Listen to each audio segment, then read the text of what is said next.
Eusko ikaskuntza, jakitez.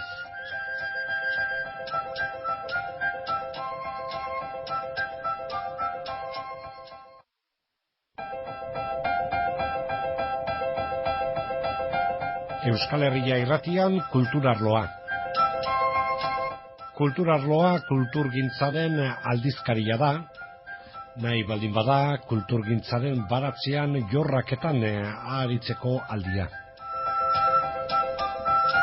Eusko ikaskuntzarekin batera egiten dugu kultura arlo hau hemen Euskal Herria irratian, kulturgintzari, kulturaren lanari zabalkundea emanirik.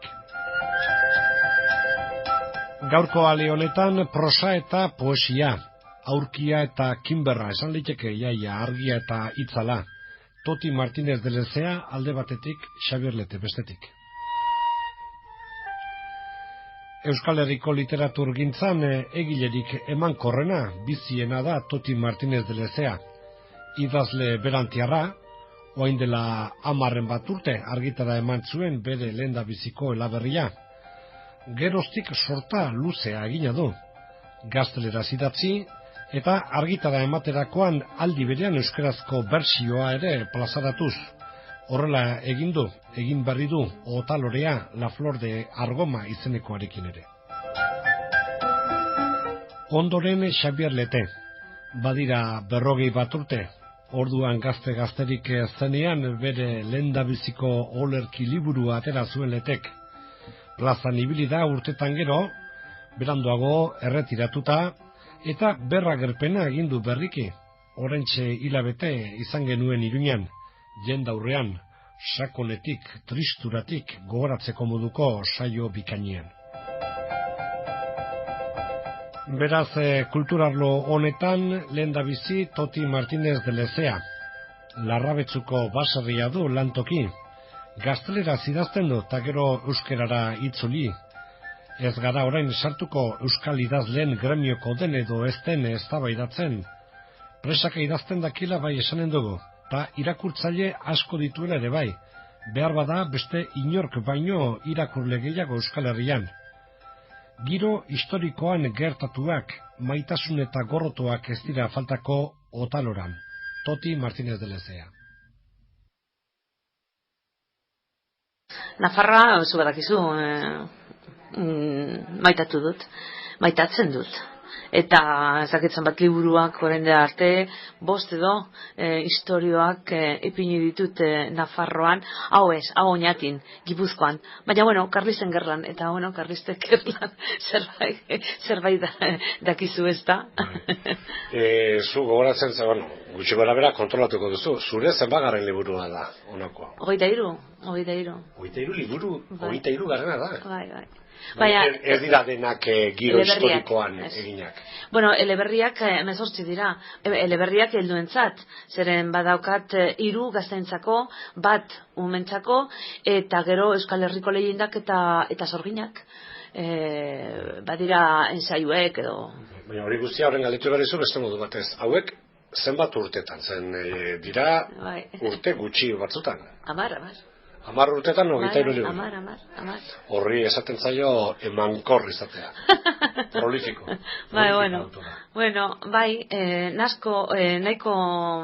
Nahiko azkar idazten dut makinaz ordenagailuaz, eta gero imaginazioa, etorri da, hor dago, jaiotatik, ez da merito bat, baina hasi nintzen nahiko zaharra, esaterako 50 urteekin edo, eta 60 urte ditut, eta karo denborarik asko ez daukat, harin egin behar dut, hori herentzia bat esteko seme alabentzat. Hemen, esaten ari zara Toti, zuk nola idazten duzun, daizterka eta presaka. Irudimena baduzu, hori zarantzarik ez dago baina hau. Beratez ere, eleberri historikoetan hor ere dokumentazioa beharko da. Edo ez, edo zuk gutxi gora berako datuekin egin, da gero asmatzen duzu guzia. Ez, oso serioa naiz, Bai. nago, bai, eta naiz. Bai, baina harin egiten dut ere, bai. Bueno, nirea ez dira saioak, nirea ez da historiko saio bat, nirea da eleberria, orduan adibidez hori Karlisten gerlaz zer dakit, bueno, pixka bat jakin nuen, baina hartu dut momentu batzuk ez gerra guztia eta aber nola pasatzen zen eta zer zen ez historia pasatzen den oinatin eta nire interesgarria bazen oinatin zer pasatzen den eta hori ez da hain handia baina badira beste gauzak adibidez zenbat kobratzen zituzten zenbat kobratzen zituen adibidez ba hori ez dakit albañil bat igeltzeroa ba peseta terdi egunero adibidez hori bai agiritan bai txiki osea adibidez prostituta bat burdel batean zenbat kobratzen zuen ba 2 peseta hori nondik ateratzen duzu hori badira liburuak baina batzuk hasten dira esate baterako autore batzu bueno orduan verosimilitudea emateko alden gehiena nolako armak erabiltzen zituzten claro baina bueno Olakotan ere biltzen zara zu? Claro. A ver, Karlistek Remington fusileak Inglaterrakoa eta bebai beste fusio ez dakit zerbait antzekoa Oviedo egiten zutela. Osea, bai. Eta sableak ala espadak edo zer gauzak honek ikasi behar dut eta claro. Baina idazten ari naizenean bapetan dio, eta gora nola? Bueno, geldi eta ikusi zer den. Eta badira gauz txikiek horrelaxe eta horko gertaleku historiko eta ambiente horretan zuk beti gehitzen duzu zure eleberrietan amodio historioa. Bai, hori bai. Eta oraingo honetan ere honen da, noski. Ba, karo, eske historia jakitea,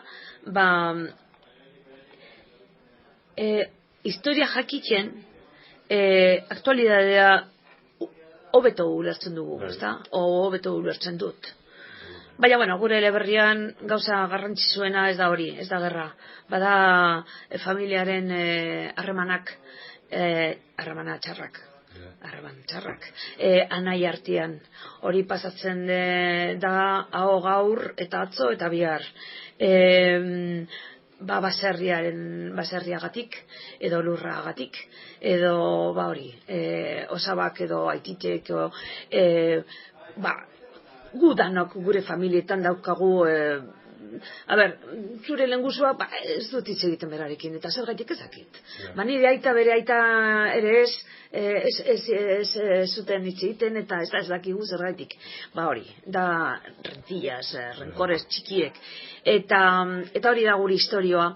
Baina, karo, familia honek badago bere harreman txarrak eta momentu txarra bebai. Osea, badira anaien artean, anaien kontra burrukatzen ari dira eta gero herrian, ere bai, herrian da Euskal Herrian edo Oñatin Gipuzkoan edo herrian, bebai burrukatzen ari dira eskualdunok. Eta hori da gauza.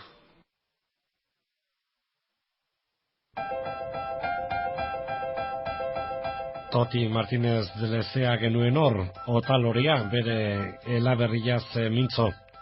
Euskarazko itzulpenaren egilea Josu Zabaleta da. Hemen ari gara kulturarloan eta erregistroa eta tonoa errotik aldatu behar dugu. Ibilera pausatua du Xabier Letek, bere baitan sartua dagoen olerkaria da. Zaila kontraste handiagoa topatzea. Aspaldi luzian ezer argitara eman gabea Lete. Bere sentipenak jaso ditu liburuan, askotan goibelak. Zarantza guztiak argitu dizkigu bestalde, olerkia jende aurrean ematekoa da. Horrela egin zuen Letek orain hilabete Iruñeko planetarioan. 3 ale, 3 olerki adituko dizkiogu.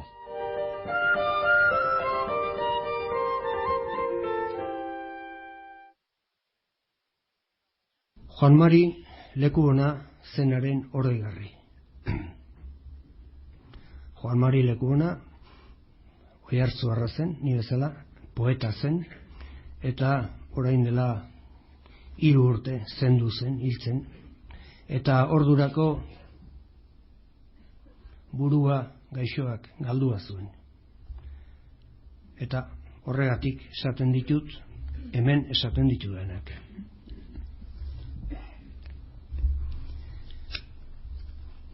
Eta laguna itzaltzen joan zitzaigun, galtzen, adimen mehetuaren lambro artean mututzen, irakaspen argitsuak oparitu zizkiguna, jainkoa zerbitzatuz eta bizikideak adeitzu senidetuz.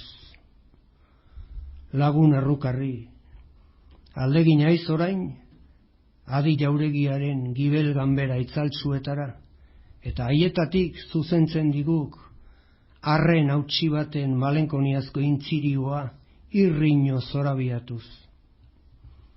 Lehen baintzen, eta orain bidaie ilunean, zer nolako atakak ariotea izen igarotzen, gailurretatik ibarrera, daraman bidean behera, alderoka, erori eta ezin jeiki, itxumutil eta solas lagunik gabe.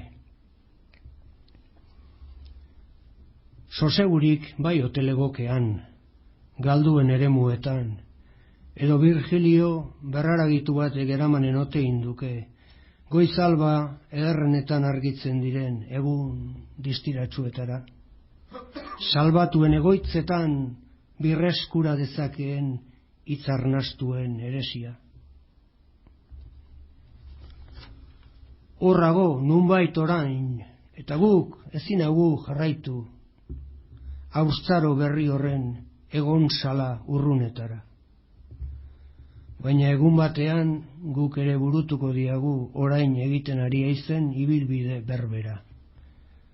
Gu ere nerabe izanen gaituk eta itzaliko gautuen gauean.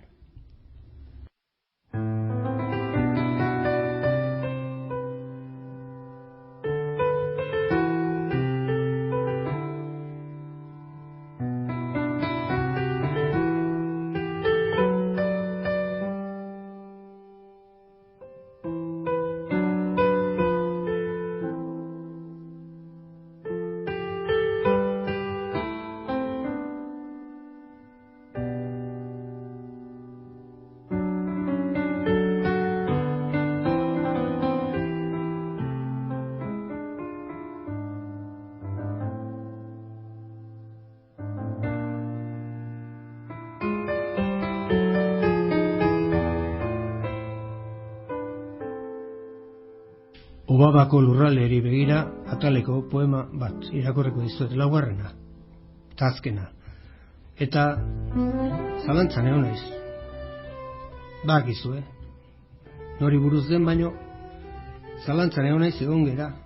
Esan edo ez esan, eta erabaki dugu zergatik ez esan, zergatik gure artean gaitzakiriak esateko hainbesteko ausardia eta izena bizenekin esaten ditugu, eta gauza politak esan behar diranean, edo maitasuna esateko beti losintxaz eta ibiltzen dira.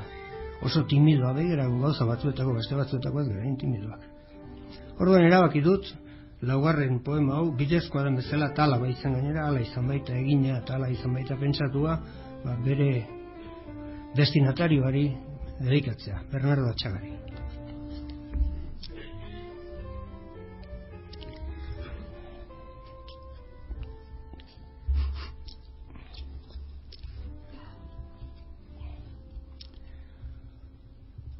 Urtarrileko eguerdi batean igo nintzen, gailurrean datzan hilarri isilera.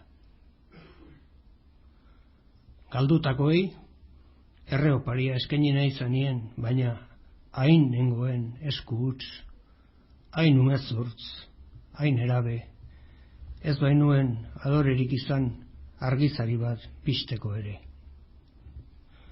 HKBaren ordu besteratuak ziren, kulpa eta oinazea intzirioka direnetakoa, gertakizunari zentzuzko hitz bat eman nahi diogunean, baina ezin, hain ezin esan izaki heriotza. Orduan, ibarrean, elizkanpaiek jo zuten ordua, eta begira jarri nintzaion poetaren lurraldeari. Zer naiz ni, oiukatu nuen barneruntz, haren hitz eder errukitsuetan antzaldatua, gizatasunean bermatua izan dena baizik. Ez gaude bakarrik, eresiek, poemek laguntzen gaituzte, eta bizitzaren muinean, oinazea antzeman zutenek. Haiekin nengoke, haiengan naiz, joan zirenekiko azken enkontrua arte. Eta orduan, negar egin izan nuen, hautsi, ustu, landa babesgarri haietara, ederresten nuen arbasoen aberrian auspezkatu, aitortu, amore eman, apaldu, senidetu, norbaitek irakatsia zidalako, giza gotzen gaituzten amodioen hiztegia.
Irakurtzera noan poema honek, esplikazio adierazpen txiki bat behar du, bestela etzen duteke ulertuko. Poema hontan aipatzen da Bianditz mendila. Bianditz mendila nire sorterritik, Oiartzundik, ekialdera dago, pixka bat ekialdera, Aiako Harriaren aurrean, eta Oiartzun eta Lesaka artean muga egiten du. Eta elurra egiten duenean edo kazkabarra, Aiako Harria nola granitozkoa da, eta oso lakarra, han elurrek ez dute beren zorua ondo hartzen, baina Bianditz mendila nola leuna da, eta belartsua berehala txuritzen da, eta berehala ikusten dugu, eta ikusten genuen poema hontan esaten dudanaren arabera. 2005 urteko azaroaren 27an igandea, Lourdes bisitatzera, erietxera nindoala.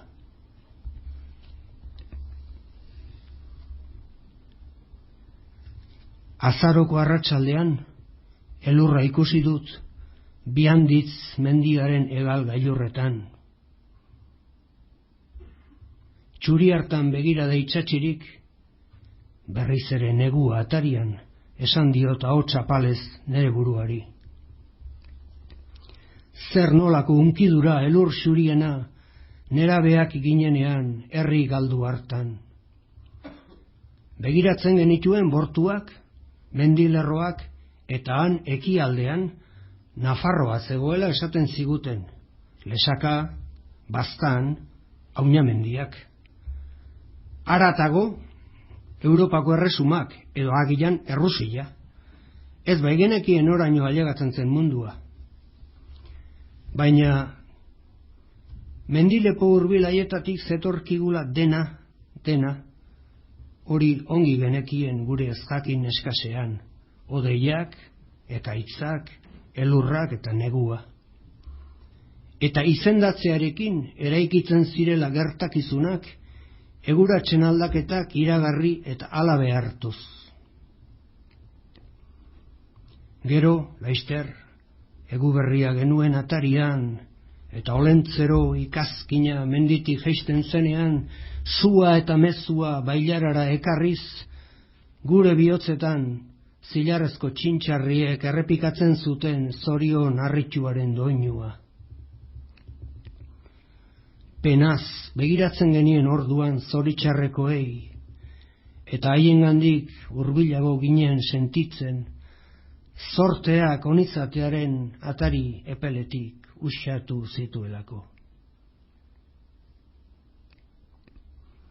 Gaur, izan ginen hartatik, ia ezer ez denean geratzen, berriro txurizgantziak ikusi ditut mendiak, ekialdeko gortuetara. Begiratu dut unkitxua, eta barneratuenetik esnatu zait, denboraren abaraskaren pean estalia zegoen kantua. Goiko mendian elurra dago, errekaldean izotza.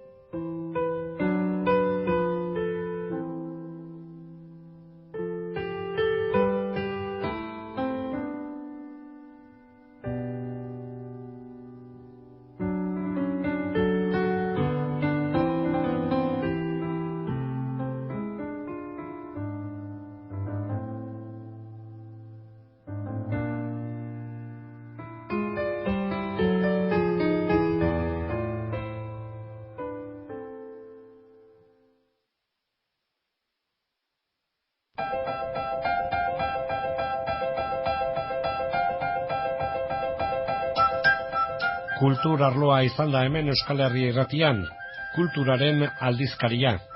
Eusko ikaskuntzarekin batera egiten dugu, kulturaren zabalkundea egin nahirik.